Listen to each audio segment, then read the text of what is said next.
সরকারি জায়গা দখল করে দোকান দিবেন কেন? না না না না না, সরকারি জায়গা দখল করে আপনি দোকান দিবেন কেন?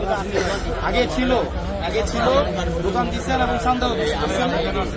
এখন আপনি মাথা পারো যান যান যান সরকারি জায়গা দখল করে দোকানপাট নেই সকালে আরম্ভ সময় আগে নিত এখন নাই কিনা? মিথ্যা কথা বলি না। যেটা সত্য ওইটাই বলেন সবাই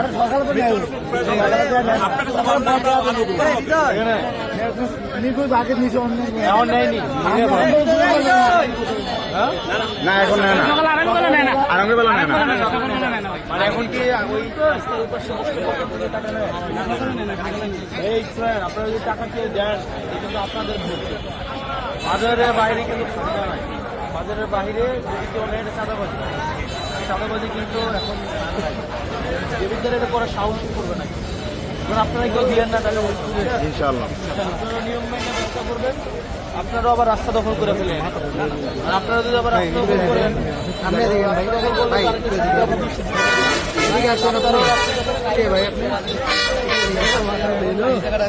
ঠিক আছে আপনারা রাস্তা যে আপনারা আপনাদের নিজের জায়গাটাই বা আশেপাশে সপ্তাহে একদিন বাজার পরিষ্কার করা।